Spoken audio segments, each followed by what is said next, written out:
in rural areas. A plan that ensures that rural poor is benefited from programs driven by the entities. As some of these entities are currently finding expression in metropoles and urban areas, if so, what are the relevant details of, and if not so, why not? Thank you, sir. Honorable Deputy President. Honorable Chairperson, yes, we have plans that we're seeking to execute through our state-owned enterprises, and it is precisely why I was talking about two of those state-owned enterprises.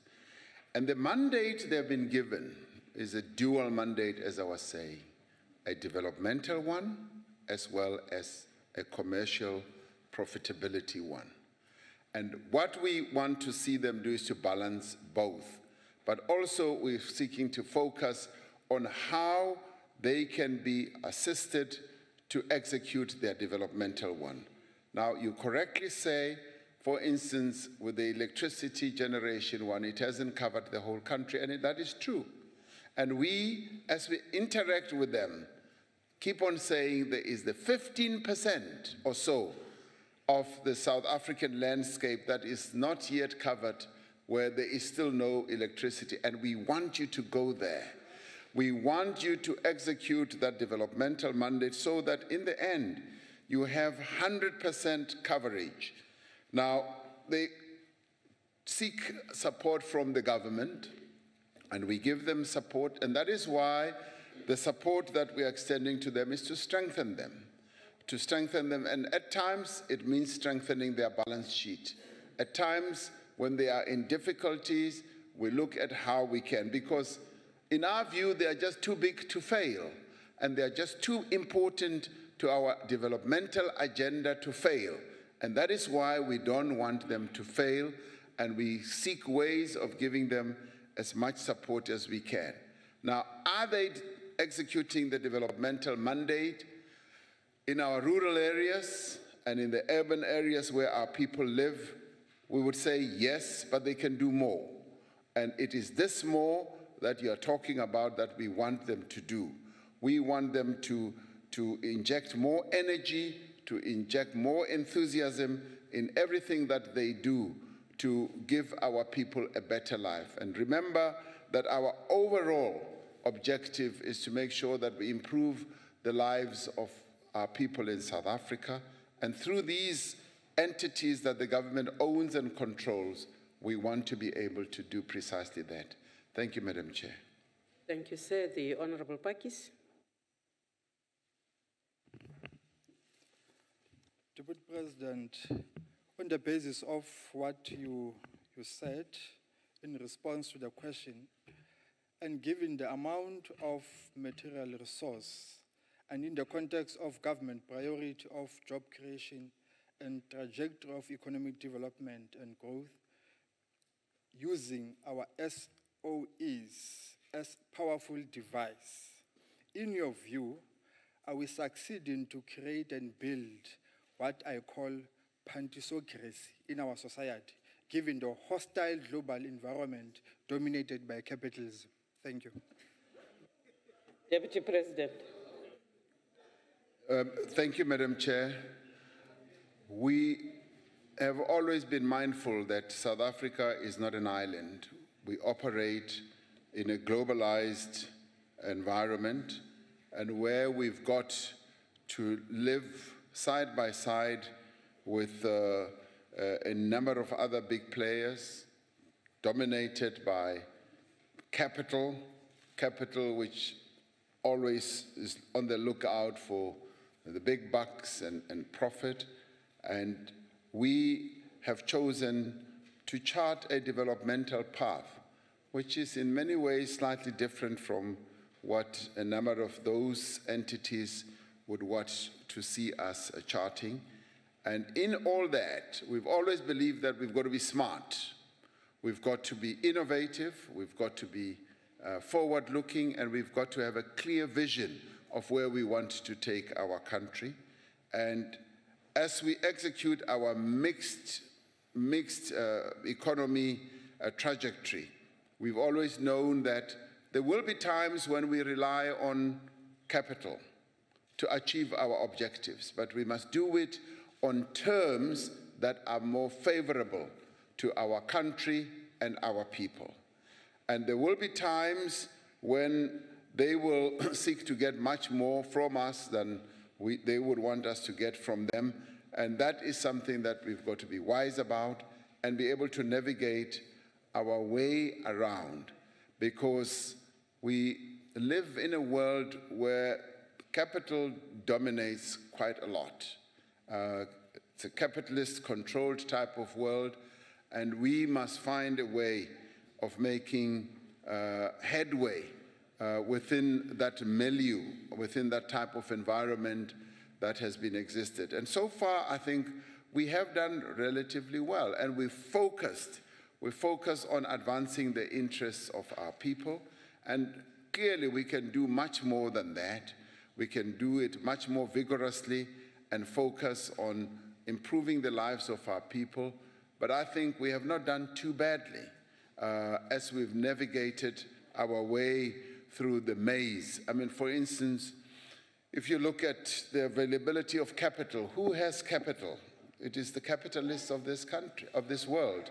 And we must seek ways of using that capital to advance the interests of our people.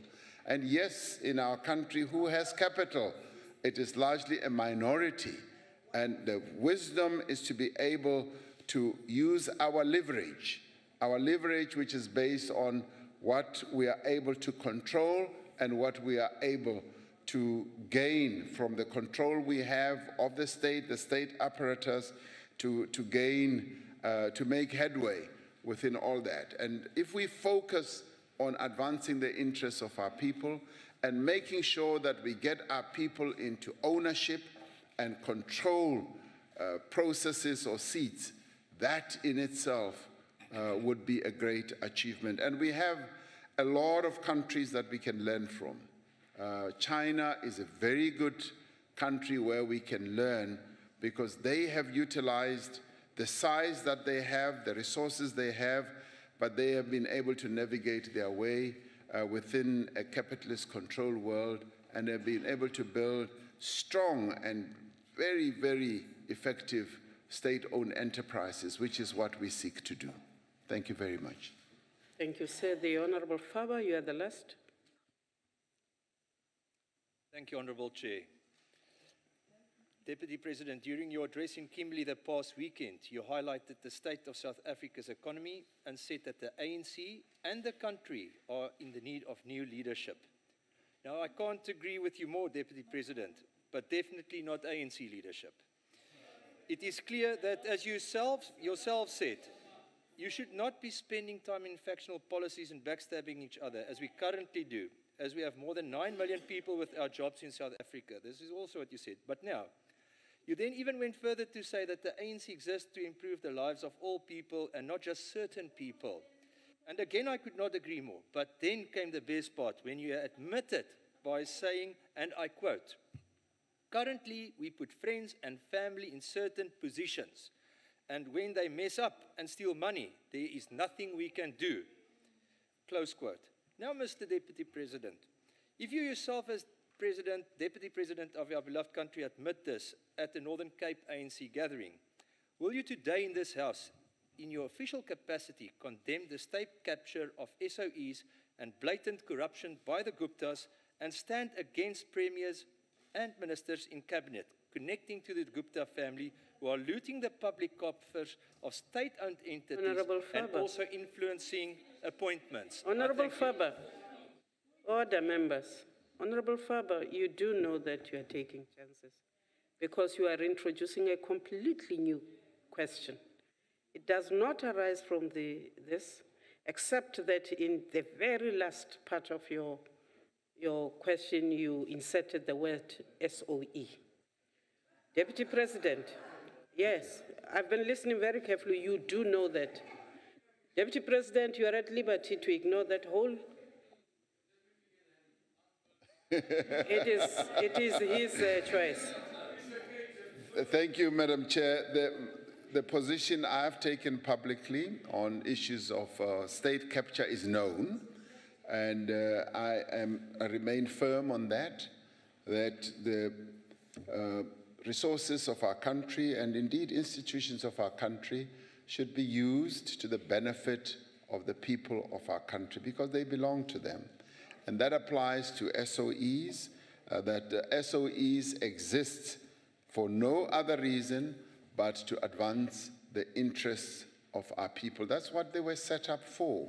So that is a clear message that I will stand by at all times because that is what we should all, as South Africans, be focusing on. Thank you, Madam Chair. Thank you, Deputy President. Deputy President, we move on to question number 11. The question was put to you by the Honorable Munakedi.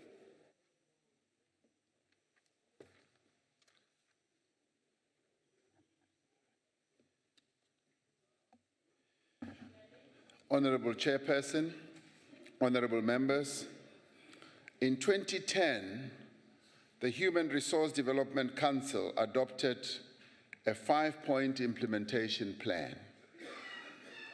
This plan identified key areas of focus to improve South Africa's poor skills by identifying areas such as how we can strengthen access and so that we can have quality education at our TVET colleges. Also looked at how we can produce more artisans in our country who will be skilled as to be able to make a contribution to our economy, and how to produce a new generation of academics, thus creating and strengthening industry partnerships, but also how we can strengthen and address the challenges that we continue to face when it comes to foundational learning, like your early childhood development, and also how we can look at this whole issue of worker education and how the state can play a role in the revitalization and focus on worker education. Now, notable progress has been made to achieving these objectives. On access to colleges, we have seen a substantial increase in enrollments. This has doubled between 2010 and 2014. There has also been an increased focus on improving quality through addressing issues such as curriculum relevance, the staffing, as well as student access. The role of our SETAs in supporting workplace linkages has also been substantial. The number of TVET NSFAS beneficiaries has increased dramatically since 2012, thus enabling access for thousands of young people. Government has been hard at work to support the training of artisans. For example, the target for the period 2014 to 2015 was 65,000 artisans. And this target was exceeded by 5,000, and we trained almost 70,000. In an independent study conducted in 2016, it was found, Madam Chairperson, that 79% of newly qualified artisans do find employment. The study further indicated that 58% of them find permanent employment, with 23% in less stable contracts. Now, production of academics and creating stronger industry partnerships, the HRDC Council promotes the development of strong partnerships, and these partnerships themselves directly contribute towards a skilled, capable workforce to support more inclusive growth. In the initial period, a total of 125 lecturing posts were allocated to universities for mentoring, teaching, and research development, and we have seen that through this, we are resolving the low number of emerging African researchers due to financial challenges. Now, we as the HRDC Council earlier this year visited the CSIR And we saw the fruits of the collaboration that can exist between industry and our colleges. There we met young, dynamic scientists who are doing groundbreaking research that will put our country in good stead to participate in the fourth industrial revolution. And on foundational learning, we're also doing a great deal. The worker education aspect is also being properly covered, and our skills revolution, Madam Chairperson, is well advanced, and we are confident that more will be achieved in coming years. And what the HRDC Council has sought to do is to identify gaps, challenges, and problems, and come up with very clear and clever ideas of how we can address this. And we often use academics who we ask to look more introspectively at any aspect of difficulties that we face.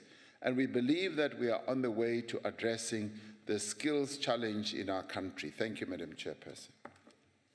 Thank you, sir. The Honorable Munagedi.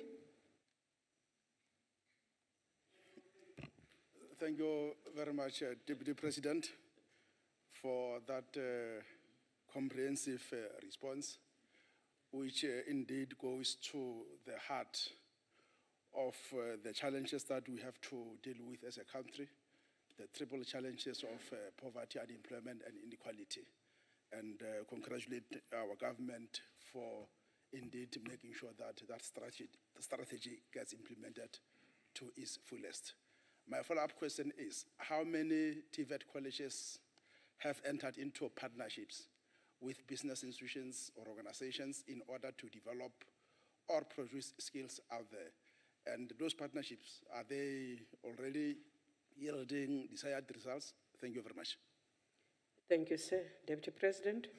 Madam Chairperson, we have been seeking to get as many of our TVET colleges as possible to get into these partnerships with various companies. In fact, I've been encouraging the adopt a TVET type of intervention a great deal, and encouraging companies, not only those that exist near our colleges, but even those that may exist from far afield, to adopt our colleges and to work well with our colleges.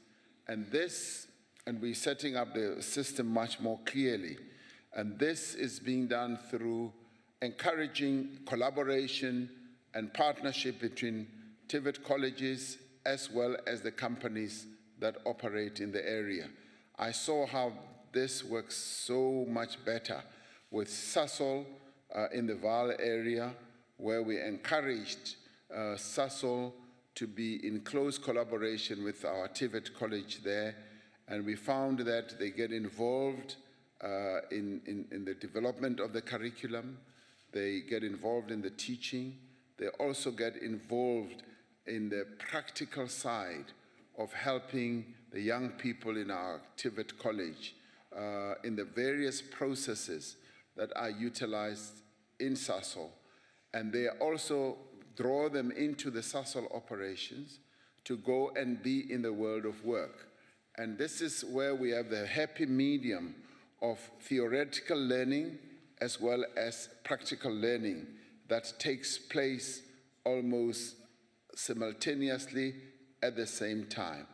Now, this is the execution of what I've always admired, which is the German model, where people are given time to go and learn the theory and thereafter then get seconded to companies to go and do the practicals and then go back to do the theory and do it over a set time.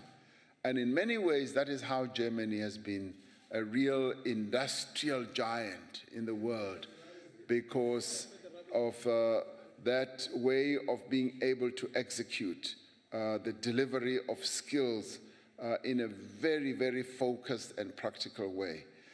I don't believe that it has a lot to do with federalism. It has a lot more to do with how they focus on delivery of education and skills. Now, you ask about the number of TVET colleges. I don't have the number on my fingertips right now. However, all I can say is that we are continuing to encourage companies to adopt these TVET colleges. I've taken this up together with the Minister of Higher Education and Training as our pet projects as we go around the country to get our TVET colleges to be adopted and to encourage that close relationships. And may I say, as I conclude, where it is happening, we find that the young people who qualify from our TVET colleges automatically get jobs without any fail. And wherever I go, I ask the principal or the chancellor of those colleges, they say they are able to place up to 89, 90-something% of the young people who qualify. And this happens because of the symbiotic relationship between industry and our TVET colleges. And it is for that reason that we are encouraging this adoption process to spread right throughout the country. Thank you, Madam Chairperson. Thank you, Deputy President. The Honourable Vauda. Thank you very much, Chairperson. I greet you all with Assalamu alaikum.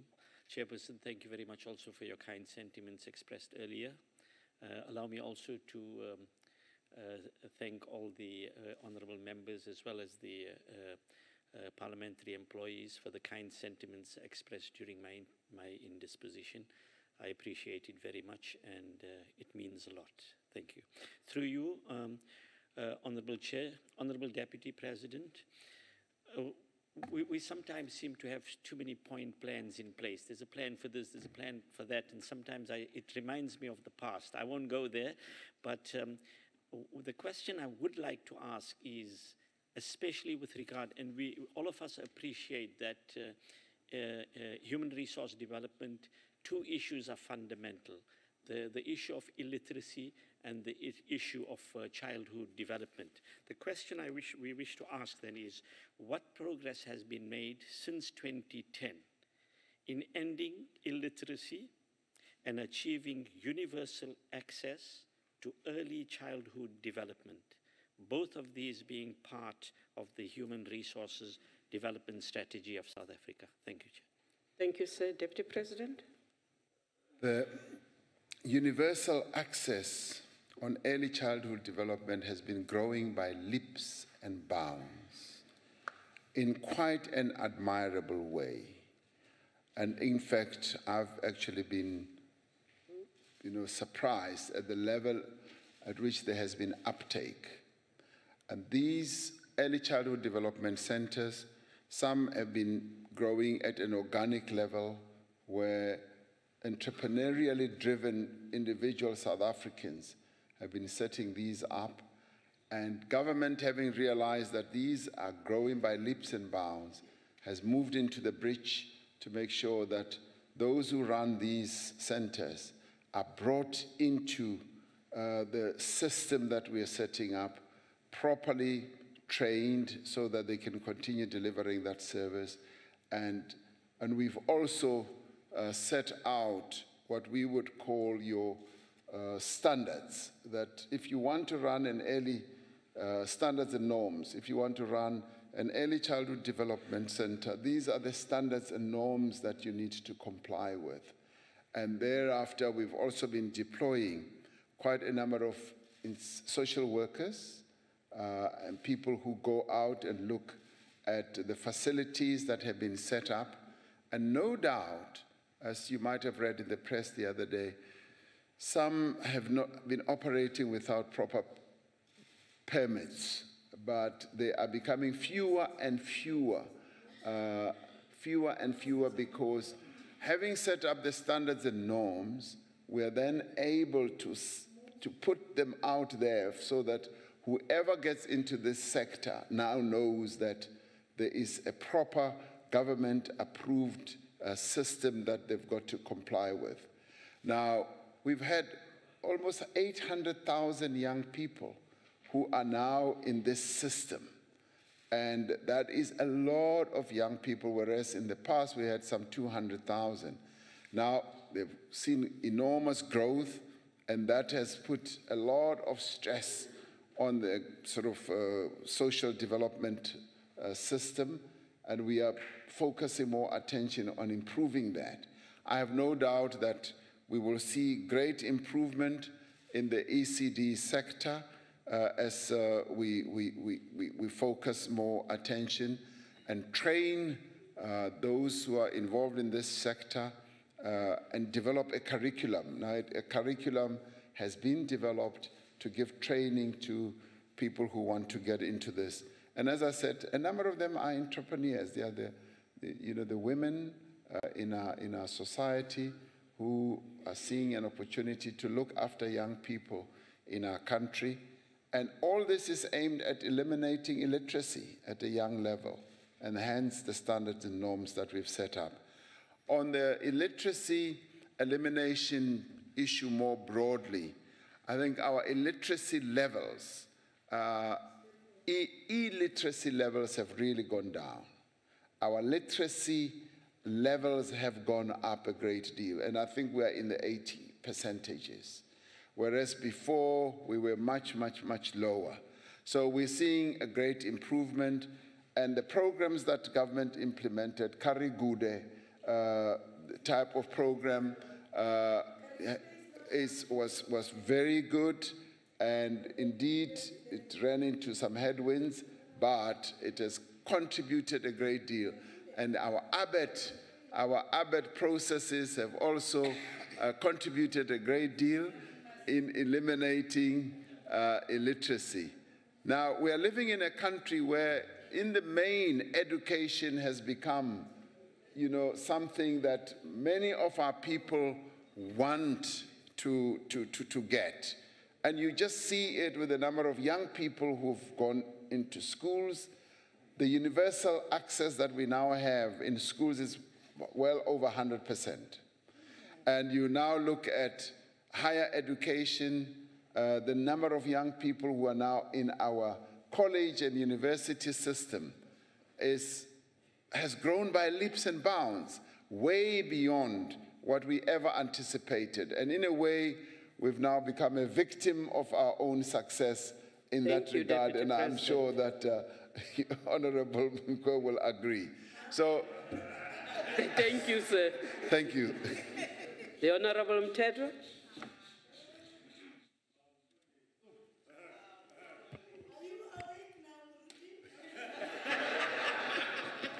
Order. Thank you, Sagala Mengame,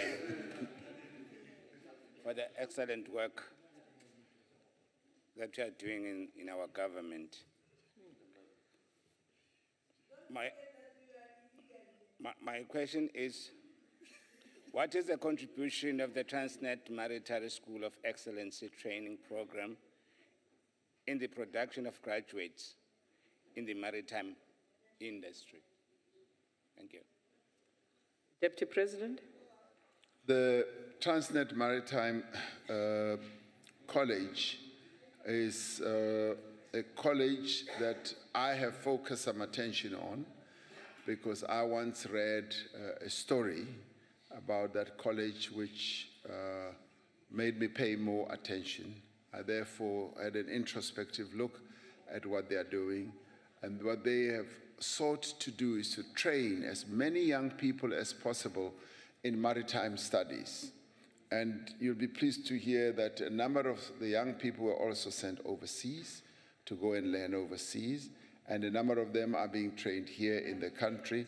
And they encountered a few difficulties which they have now sorted out, and that maritime school or college is now going to be functioning extremely well. The good thing is that many of our young people have seen the oceans, maritime, as a great area to get involved in. And this is in tandem with the focus that our government has placed on the oceans economy, because through that they are able to learn a number of disciplines in the oceans economy, would they be in boat building, in transportation, in aquaculture, and in everything related to the ocean's economy. So we see a great deal of potential, even for young people in the maritime world.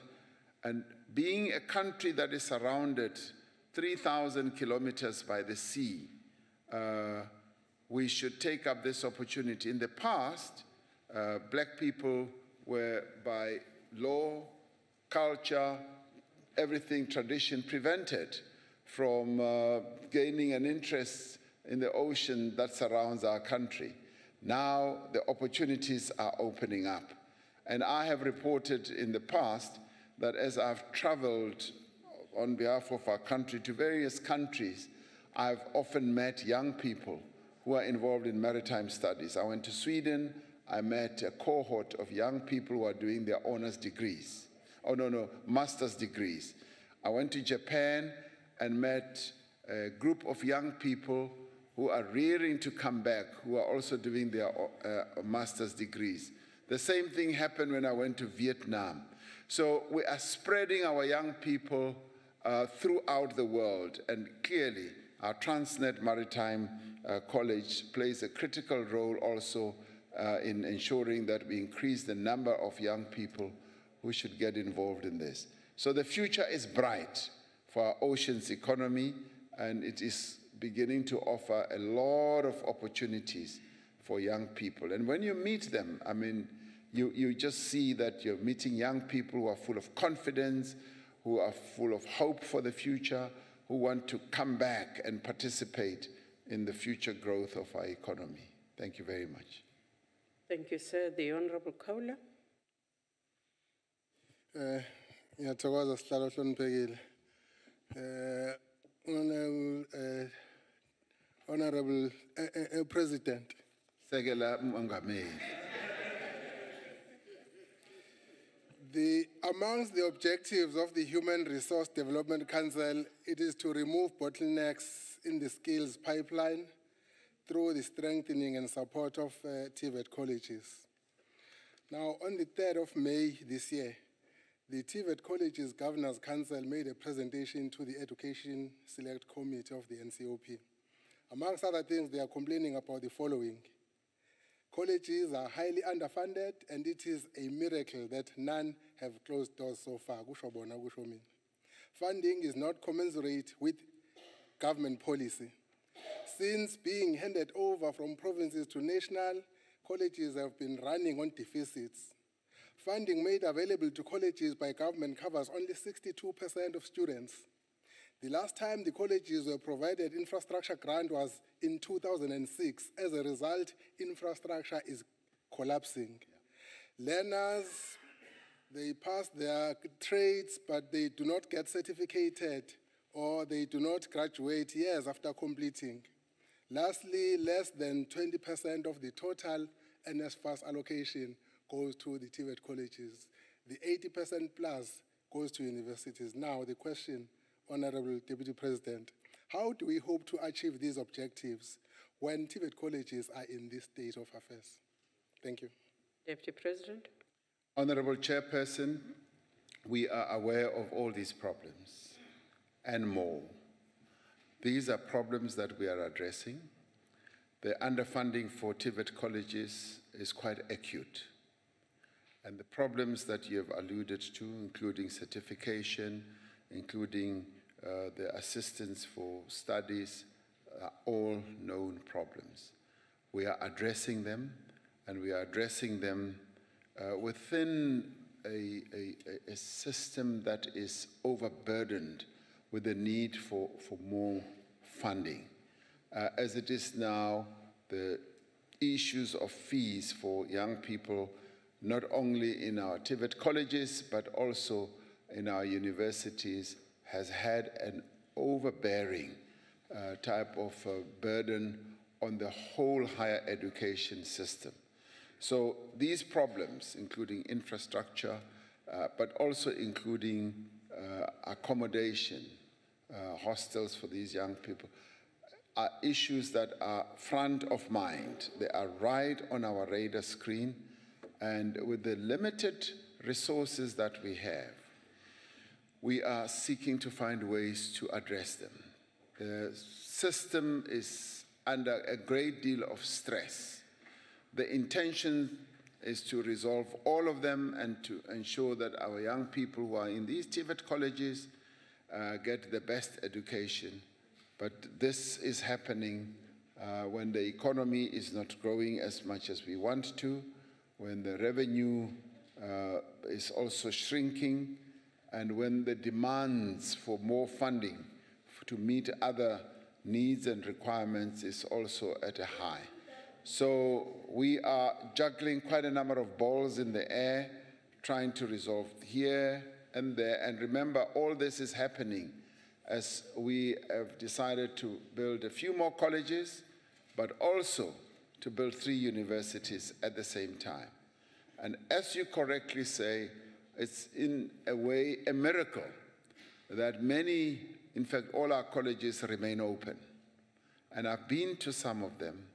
I've walked around, spoken not only to the learners or the students themselves, but to the teachers, the lecturers, and I have seen the stress. And this is being addressed. I know that the Minister of Higher Education and Training spares no time but address all these problems because they are key in his top of mind. These are top of mind issues. And the real challenge is the resource base. The resource base is limited, and he's had to try and juggle a lot of balls in the air to address all these challenges. But they are being addressed. Thank you, Madam Chair. Thank you, Deputy President. Deputy President, we are proceeding to our last question for the day. It is posed to you by the Honorable Julius. Madam Chair, as I mentioned earlier, there are 31 recommendations in the report of the Presidential Review Committee on State-Owned Enterprises. These recommendations are being implemented by the IMC through a phased approach as guided by the February 2015 Cabinet Lekgotla, when we addressed all these matters. Recommendation 15 of the PRC report calls for the sanctioning of corrupt activities, including fronting, by, amongst others, developing a register of delinquent individuals and companies that are involved in corrupt practices. It further calls for the sharing of this register across SOEs. Even though the IMC is yet to implement this recommendation, along others, as part of the next phase of reforms, there are ongoing anti-corruption efforts in our SOEs. In many instances, these are bearing fruit, hence the public reports and outrage at all allegations of corruption. Our view is, however, whoever is suspected of wrongdoing should be brought to book without any fear, any favor, or any consideration. They should be brought to book. That is a firm position as far as we are concerned. I thank you, Honorable Chairperson. Thank you, Deputy President. The Honorable Julius. Thank you, Chairperson. Thank you for the response, Deputy President. But there are numerous examples of corrupt companies repeatedly doing business with SOEs in our country. Eskom and Transnet have had numerous deals with both Trillion and Regiment's fund managers, both of whom have been linked to the Guptas and Anuj Singh. And the list can go on and on and on. Had this register been implemented in time, it is arguable that these companies would not have been able to get their tentacles so deep into our SOEs, where they have systematically pillaged ever since. Now, even the commercial banks saw this, and they said, no, we're going to freeze these accounts, after being confronted with overwhelming prima facie evidence on these SOEs and these companies that's linked with the Guptas in South Africa. Now, Deputy President, you yourself said that you believe that the Gupta leaked emails are authentic. Can you go on record today that it is indeed authentic? And why didn't you, if you have prima facie evidence, why didn't you act on it? Why do you have to wait? We have laws in this country. Why didn't you act on it? You yourself said it's authentic. Why are these individuals still walking around? Please start with the Guptas, the president and his son, because you yourself said you have prima facie evidence. I thank you, Chair. Honorable Deputy President. Thank you, Honorable Chairperson. I have been very clear on this matter, and I've said those institutions whose job it is to investigate these matters, to take these matters forward, should act. Now, we expect that they will act on whatever information they have, be it emails, be it other forms of evidence, and many of these things have been spilling out into the open. Those are the institutions, state institutions that have been put in place to deal with these matters. And we expect as South Africans that they will, as I said, without any fear or favor. Now, let us give them an opportunity and the chance to do their work, because after all, they are accountable to us as the people of South Africa to do their work and to execute the mandate and the programs that they have. Thank you, Madam Chairperson. Thank you, Deputy President. The Honorable Khaila.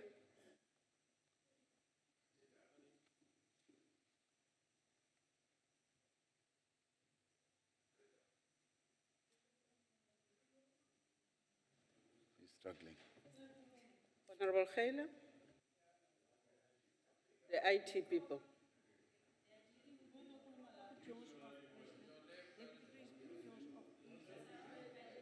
There. Masikubulele Mongameli. Lo nyaka upheleyo ndakubuza lo mbuzo. Into yake noko wongekho relax apha endlini. Wathi you are waiting for the Presidential Review Committee on State Entities. My question was then, as it is now, some of them have duplicating duties. For instance, if you look at SAA, Mango, and SA Express, whereby the taxpayers of this country have to pay for 3 boards for failing entities. There are many more, like the Agricultural Bank, and you get, don't do that, and you agreed with me. But you said you are waiting. You agreed with me that, but you are waiting. Now, the question would then be, what are the recommendations of the Presidential Review on State Entities? And when will these recommendations be implemented? Because it will save the South African taxpayers a lot of money. When are they likely to be implemented? It's over a year now. And what are the recommendations? When will they be implemented to save the taxpayers' money? We wouldn't have this problem with the Guptas if this was done. Can you please, I know you're a sincere person, you're going to be the president of the South Africa. Now, can you please give us a proper answer? When will this be implemented for the sake of the taxpayers? Honorable Khaila, when did you become a prophet?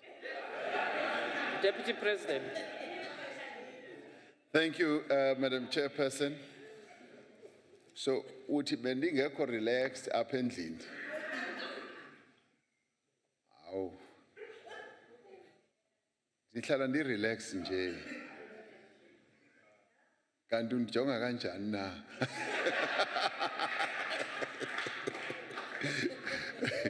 Madam Chairperson, absolutely correct that I did say that we would want the implementation of these recommendations, and the issue that is being raised focuses on, for instance, the airline business. The government owns all those that have been identified, and as you look at all this, you then have 3 boards and a number of other expenses that accompany that. Now, the Minister of Public Enterprises has been very vocal in saying that we are looking at how best we can rationalize the aviation assets that the government owns. And in this regard, she's taken advice, and there are a number of proposals that have been put before her. Those are being examined, because if there is a way of rationalizing and merging our aviation assets in one way or another, we should be able to see whether we can gain more benefit and more advantage and reduce wastage from that. So that is being done. Now, obviously, all of us would want everything to be done yesterday. I remember standing in this house when we were talking about the national minimum wage. There were honorable members who were saying that they want that minimum wage to be implemented 5 years ago, as we were talking about it. Now that it's going to be implemented, they are no longer as unhappy as they were. And similarly, on this issue of the rationalization of assets, we've been saying that where there is a need and a great benefit to be achieved in rationalizing some of the state-owned enterprises, we will. And where there's also a need to look at the state-owned enterprises in a way where there's duplication, where there is, for instance, no need for some of them to continue being owned by the state, we will also look at those and come up with recommendations. Now, what we are seeking to do through this is to be smart, to be able to handle all this in a way that is going to increase the fortunes of South Africa, Inc. And if we're going to do that, we need to be dexterous and look at a number of initiatives that can lead us to that good end. Thank you, Madam Chairperson. Thank you, Deputy President. The Honorable Koni. Ke a leboga modulasetulo. Ke re motlatsa lekgodu le letona ke re a ska na tsela matla a leleme botlhou ka gore mahoko a Honorable Kaula a buang ene a dula ntse a ipheta a ka tswa e nna nnete mo nakong e setlang e fedisa pelo. Recommendation 15 of the report states very clearly on the need to sanction corrupt individuals and develop a register for these people so that they are never again entrusted with the responsibility of leading state institutions. However, DP, your own organization has been very hypocritical in dealing with Gupta-inspired corruption in our own state enterprises. So, like the Brian Molefe was appointed despite the public protector after making the findings, serious findings against him. What are you, as the DP, doing to ensure that our state-owned enterprises are freed from the greed and influence of Duduzane's father and Duduzane's uncles being the Guptas? Thank you. Deputy President. Madam Chairperson, the recommendation by the Presidential Review Committee, 15 to be more specific, is very clear in what it seeks to achieve. And its implementation in the end is going to result in, yes, these type of people. Order, Honorable Mkwili.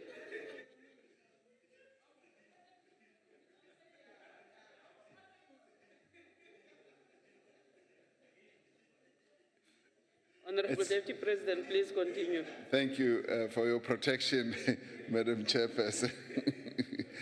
It is going to result in a greater focus, really, on wrongdoers.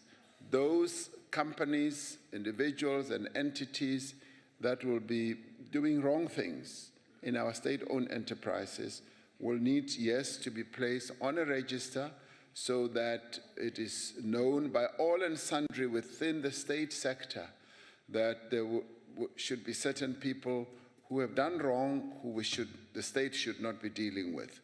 Now, that is going to be a fairly simple and straightforward process once that recommendation is implemented. We are in the process of implementing these recommendations, and I am sure that when it is finally implemented, the type of talk that we are having here will be a thing of the past. And let us look forward to that day when all of us as South Africans will have really come to grips with the scourge of corruption within state-owned enterprises, and we have a more effective way of dealing with corruption. Thank you, Madam Chairperson. Thank you, sir. The Honorable Labuskaghni. Thank you, Chairperson. Thank you, Deputy President. As you said, these implementations has to be phased in. That's 7 years later, and the register, which is one of the main things to prevent corruption, has not been phased in yet. And you are referring to the institutions that should investigate this. Now, I want to put it to you, Deputy President, the slowness of which the government is handling corruption cases and the state capture is shocking. And that creates the impression that government is more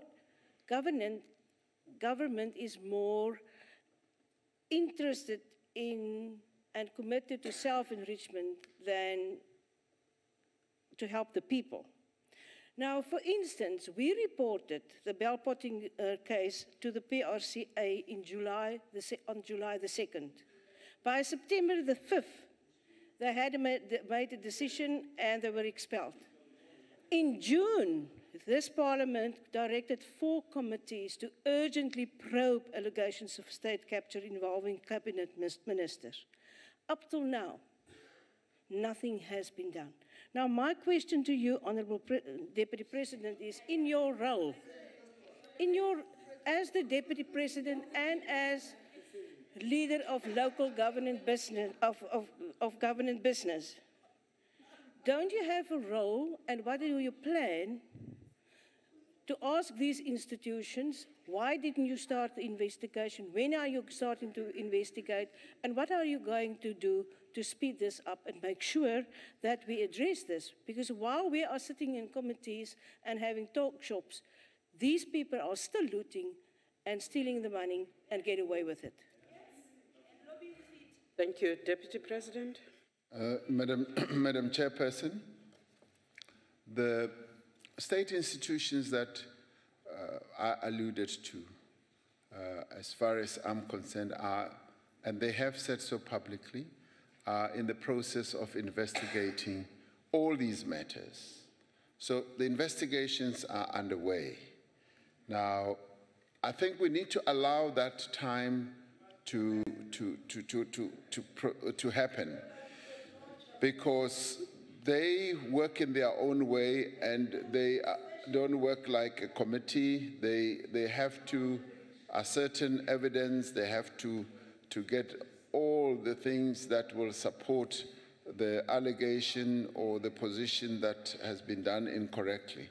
So let us allow them the time and the space to be able to do that. And let us remember, these are public institutions themselves, and in the end, they are accountable to the people of our country, and they know that the work that they are doing is being looked at quite introspectively by the South African public. So their level of consciousness in terms of accountability is something that that will guide them in doing their work. So I have confidence that they will be able, as they have said so publicly, be able to investigate these matters and give us an outcome. Thank you very much, Madam Chairperson. Thank you very much, Deputy President. That was the last supplementary of the last question for the day. Thank you. Thank you, sir. Madam Chairperson.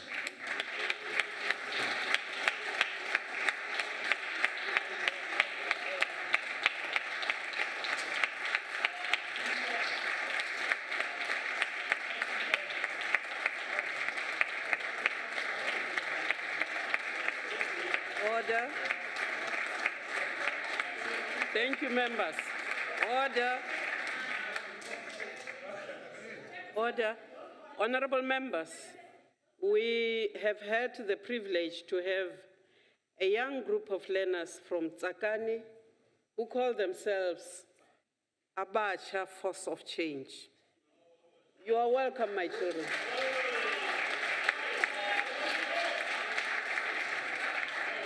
I also wish to express our gratitude to the special delegates from the Eastern Cape, the Free State, KZN, Limpopo. We want to thank you very much for being with us today. Are you raising a point of order? Sort of. You have the floor. Thank you, Honourable Chairperson. I should have said this when you welcomed Honourable Bauda back. And I really appreciate the way that you did it. But Honourable Chair, I would also like you back because, and I would urge you to look at yesterday's recording, which I regard as my worst experience in a legislative assembly since 1999. I've never experienced such a gathering, and I was really, I felt I cannot be part of what happened here yesterday, and I urge you to speak to the presiding officers so that what happened here yesterday never happens in this House again, and it was broadcast live and surely was a blot on the traditions and the decorum of this House. Thank you. I will do so, sir. Honorable Koni, are you echoing the point? I don't want to put it that way. Just allow me the chance, but it's a point of order. It's not. Can you stand up on your feet? It's a point of order. Honorable Mukwili, is it the same point of order? So one of you will suffice. Because I'm going to recognize one. Speak in the mic. Let me allow my whip, then if I'm not covered, I will ask for an opportunity, Chair. Okay. Yeah. Honorable Mukwili. Okay. Thank you very much, Chairperson. Actually, what Honorable Hatting has alluded to you about the manner in which the presiding officers are running this House and making it to degenerate to a level where members are treated unequally. It's a concern for the EFF. We have been writing you letters. I think we are going again to write you the third letter to raise this matter because generally this issue affects the EFF members 100% because Honorable Chair, order members, you are Honorable protected. Chair, that's what they were doing even yesterday when I was afforded an opportunity to address the presiding officer. And then they were making noise, and I asked for the protection of the presiding officer. For her to offer me that protection, she chased me out of the House. So I'm appealing to you, Chair, and I'm humbly requesting, we have been missing the deputy chairperson of the House. It has been long. The last time we saw him, it was when we were on taking Parliament to the people.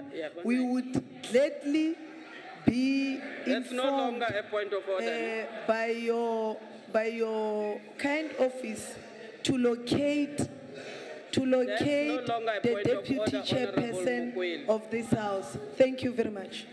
Honorable members, the